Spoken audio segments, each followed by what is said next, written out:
पितरों की 3 बेटियां हैं, मेना, धन्या, कला। ये हम पहले भी वर्णन कर चुके हैं। उन पितरों की 3 बेटियां, मेना जिनकी गोद में मां पार्वती जी खेली हैं,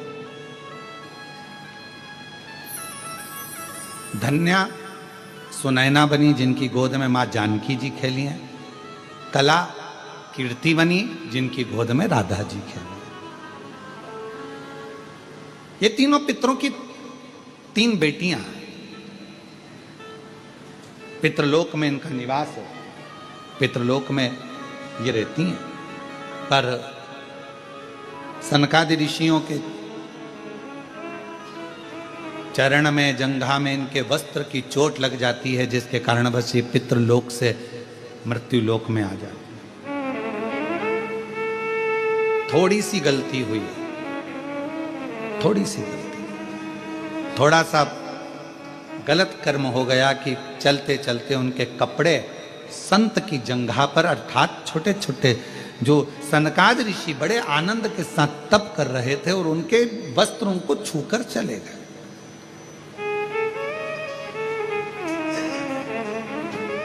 कितना सुंदर कहा है कि किसी को गाली दे दी पाप है, किसी को मार दिया पाप है, किसी को अपशब्द कह दिया पाप है, किसी के यहाँ आग लगा दी पाप है, किसी को चाकू मार दिया पाप है, किसी का हक खा गए पाप है,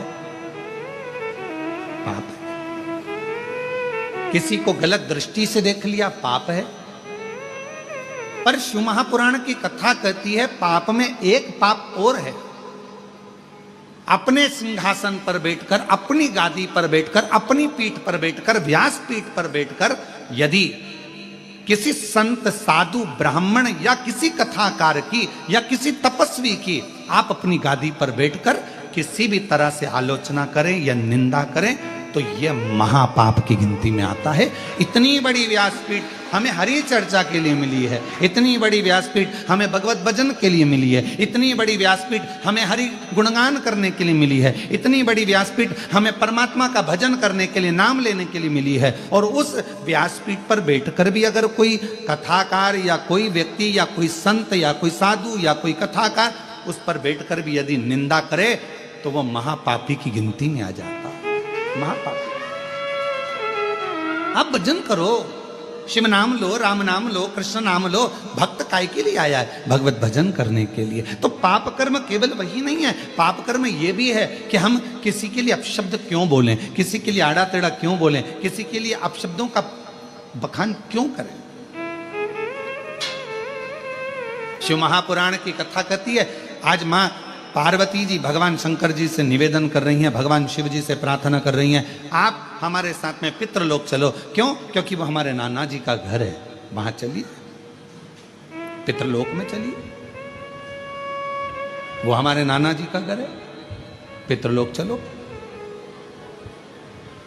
भगवान देवाधिदेव महादेव ने थोड़ा सा सुना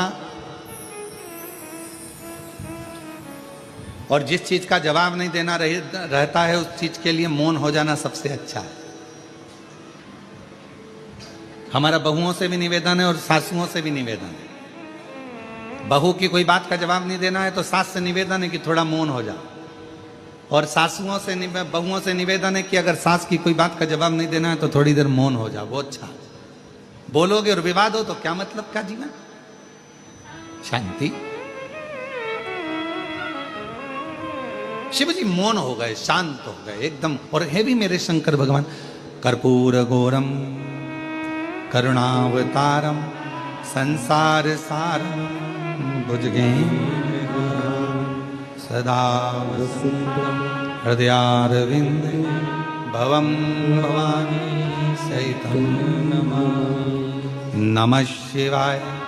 ओम नमः शिवाय, नमः शिवाय, नमः शिवाय, नमः शिवाय, ओम नमः शिवाय। शिव की आनंदमय मूर्ति का प्रतिबिंब ये स्वरूप भी तो कह रहा है कि शिव शांत रहते हैं, शिव मौन रहते हैं। भगवान शंकर का एक सबसे बड़ा यदि कोई तत्व उनके अंदर है, क्या लोग कहते हैं भगवान शंकर की पूजन करोगे तो तुम्हारे अंदर हो सकता है क्रोध आ जाए, शिव जी की पूजन करोगे तो हो सकता है तुम्हारे अंदर कोई भाव आ जाए। अरे शिव महापुराण की विद्येश्वर संहिता कहती है, शंकर भगवान को एक लोटा जल चढ़ाने वाले को, शिव जी की आराधना करने वाले को, शंकर की उपासना करने वाले पर भगवान सबसे पहला सुख अगर देता है तो शांति देता है, वो भी हृदय की, मन की शांति,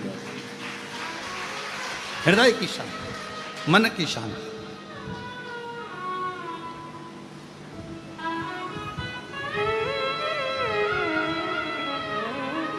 सर्वप्रथम अगर सुख भगवान देता है तो मन की शांति, और मूल वही है, मूल वही है।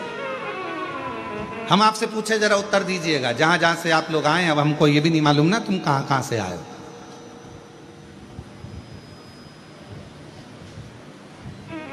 पर तुम सब जहां से आए हो हम भी वहीं से आए हैं, तो हमको ये भी नहीं मालूम कि आप लोग, तो एक प्रश्न हम आपसे करें, उत्तर दीजिएगा जरा प्रेम से। अगर कोई मर जाता है और मरने के बाद तुम्हारे व्हाट्सएप पर या ग्रुप में मैसेज आता है कि ये व्यक्ति फलाना फलाना व्यक्ति अपने प्राणों को छोड़ दिया और परमात्मा में मिल गया, तो तुम उसके कमेंट्स में क्या लिखते हो? जम के बोलो, ओम शांति।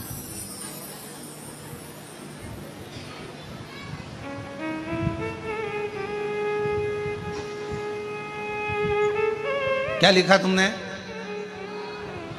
जम के बोलो जरा, ओम शांति। ठीक है। और कुछ लिखा? हाथ जोड़ लिया, फूल बना दिया, फूल का गुच्छा बना दिया, भले वो कैसा भी हो। तुमने ये लिखा कि बहुत एबला था, बहुत उपद्रवी था? नहीं, आपने क्या लिखा? ओम शांति। मतलब पूरी जिंदगी व्यक्ति ने संघर्ष किया, पूरी जिंदगी व्यक्ति ने काम किया, और आखिरी में लोग जब खड़े होकर श्रद्धांजलि भी देते हैं तो क्या कहते हैं कि 2 मिनट का मौन उस जीवात्मा की शांति के लिए धारण। और लोग हाथ ऐसा लंबा करके और बिल्कुल शांति से एकदम खड़े हो जाते हैं उस जीवात्मा की शांति के लिए। पर जरा विचार करिए कि वो शांति जो वो पूरी जिंदगी ढूंढता रहा, आखिरी तक नहीं मिली, मरने के बाद उसको शांति मिली। पर शिव महापुराण की कथा कहती है कि मरने के बाद लोगों को शांति मिलती है। वो शांति अगर शिव कहते हैं, मेरा मंदिर, मेरा देवालय, मेरा शिवालय जहां मैं रहता हूं, लोग उसे शमशान कहते हैं। मैं जहां रहता हूं काशी, जिसको लोग महाशमशान कहते हैं, जहां मैं निवास करता हूं वो स्थान मेरा कैलाश माना जाता है। तो शंकर जी कहते हैं, यदि संसार का मनुष्य जीते जी, मरने के बाद नहीं, जीते जी अगर शांति चाहता है तो मेरे मंदिर में, मेरे शिवालय में आकर अगर एक लोटा जल चढ़ाता है तो वो शांति उसको जीते जी प्राप्त हो, वो शांति उसको जीते जी।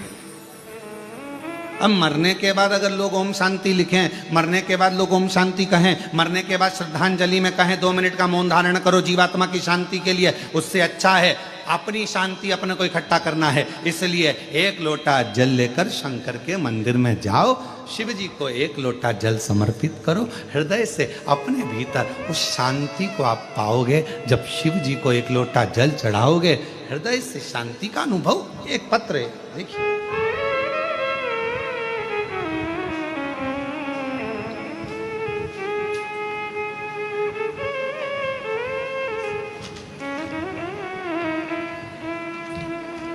पहले इस पत्र का शुरुआत हम यहाँ पीछे से कर रहे हैं। एलईडी तो यहाँ लगी नहीं है। जो आज, क्या हमारा बेटा भी डॉक्टर बन सकता है?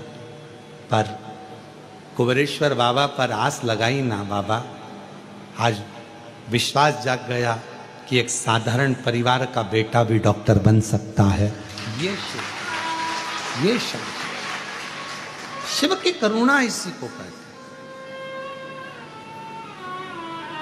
शंकर की करुणा, उसकी उदारता इसी को कहते हैं। बस आप विश्वास कितना कर रहे हैं, ये 5 दिवसीय कथा नहीं है। ये मेरे भगवान शंकर 5 मुखों से, मेरे शंकर भगवान अपनी शिव पंचायत में सूर्य नारायण भगवान, नारायण, माँ जगतजननी, शंकर जी, स्वयं गणेश जी महाराज, ये सब पंच देवता आपके दरवाजे पर आकर, आपके घर पर आकर मेरे शंकर भगवान 5 मुख से शंकर की 5 पंचायत, शिव पंचानन भगवान शंकर मेरे ओघड़दानी शंभु आपके घर पर आकर ये 5 दिन में आपके पूर्वजों का कल्याण करना और आपका भंडार भरने की ये पवित्र कथा है। ये पवित्र, ये पवित्र कथा।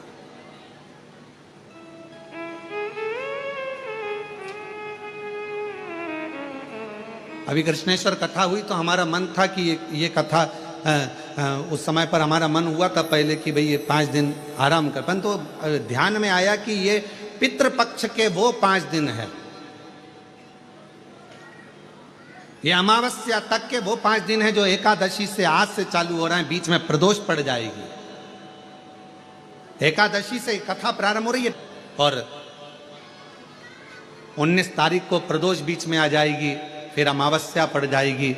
हमारा मन था कि ये 5 दिन अगर व्यक्ति कुछ ना करे, उसने तर्पण भी नहीं करा, उसने पिंडदान भी नहीं करा, उसने किसी को भोजन भी नहीं कराया, उसने एक अठन्नी का भी किसी को कोई अन्नदान भी ना करा हो, पर यदि उसके घर में, उसके परिवार में अगर कोई एक भी शिव महापुराण की कथा अपने घर पर बैठकर भी सुन लेगा तो कम से कम उसके पूर्वजों को मोक्ष तो मिल जाएगा। उसके पूर्वज तर तो जो कामना कर कर बैठा हुआ है, जिस कामना से वो आया हुआ है। अब जैसे ये माँ ने पत्र में लिखा कि मेरे बेटे ने आस छोड़ दी थी कि वो डॉक्टर बनेगा कि नहीं बनेगा, छोड़, 1 बार नहीं हुआ, 2 बार नहीं हुआ, 3 बार, बेटा ही करने लगा, अब नहीं दूंगा। पर माँ ने कहा, वो सीवर वाला महाराज कहता है, अपनी मेहनत को 4 गुना करो, अपनी पढ़ाई बढ़ाओ और जितना जितना तुम विद्याध्ययन कर सकते हो, रात दिन एक कर सकते हो, उस समय से रात दिन एक करो और फिर बेलपत्र पर शहद लगाकर शिव जी को चढ़ाकर फिर जाओ।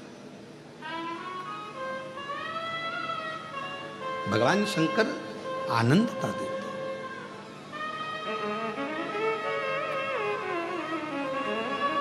सुख देते।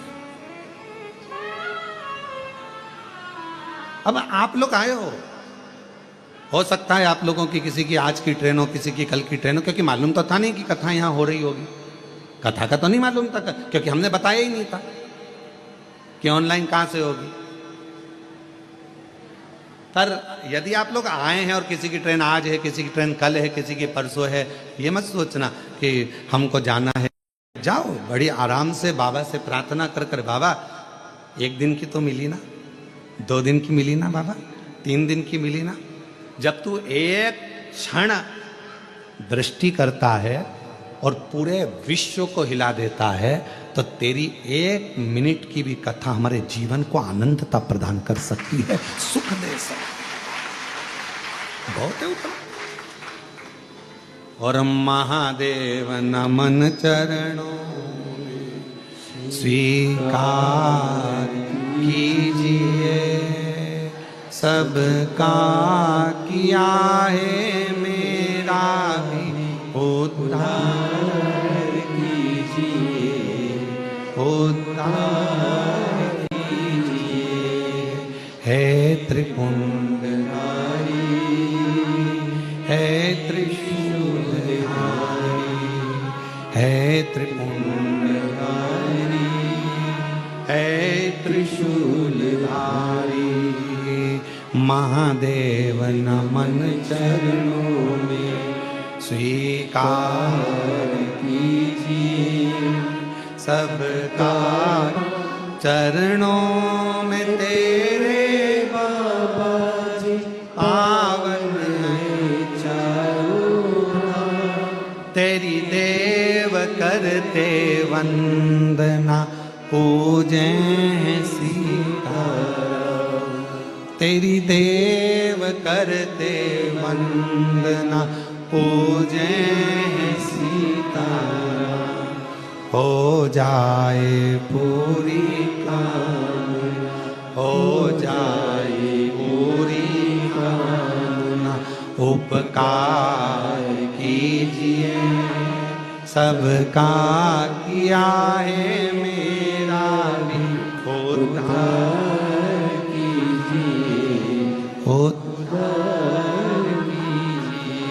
है त्रिपुंडधारी है त्रिशूल।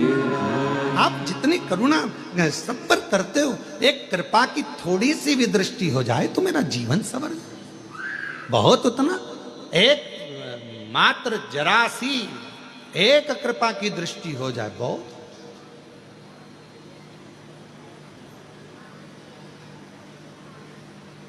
सूर्य का प्रकाश कितना भी छुपाओ, थोड़ी सी भी किरण अगर घर के अंदर आ गई पूरे घर में उजाला कर देती है। उसी तरह शंकर भगवान को चढ़ाया गया एक लोटा जल और उस जल का चढ़ा हुआ थोड़ा सा भी भाग हमारे ऊपर आ गया, आचमन में आ गया, घर पर छीट दिया तो पूरे घर को लक्ष्मी से, वैभव से, संपदा से, धन से, सत्ता से भर देता, सत्ता से भर देता।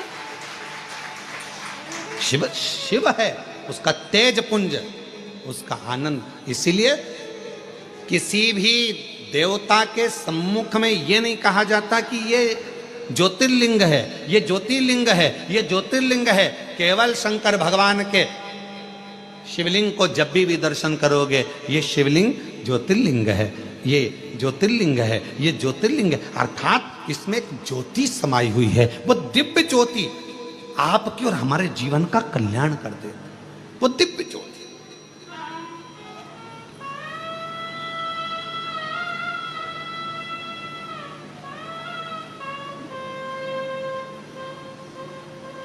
पार्वती जी शिव जी से कह रही हमारे नाना जी क्या चलो। उत्तर नहीं दिया मेरे भोलेनाथ जी ने, जवाब नहीं दिया।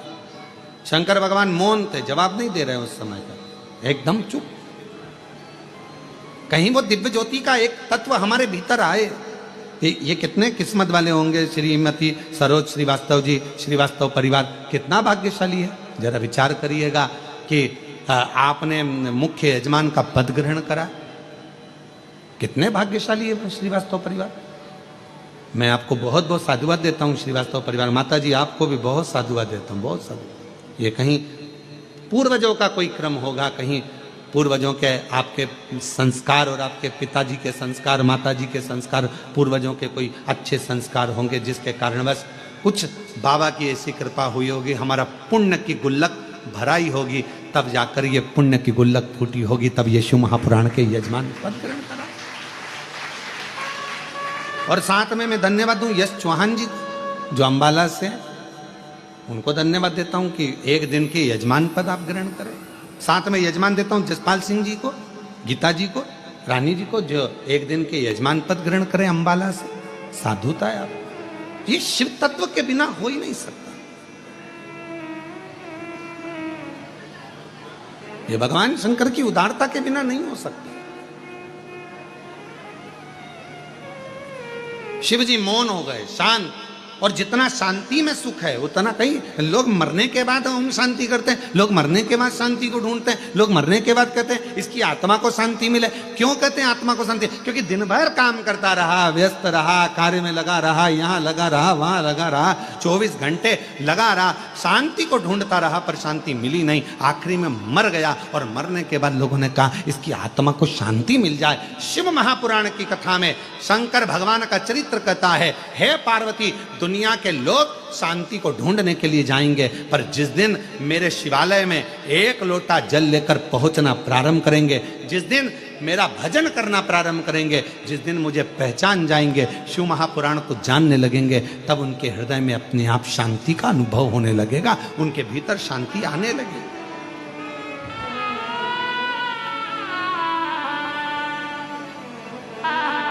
कितना कितना शहर में, कितना बड़े बड़े शहरों में जाकर देखिए जरा,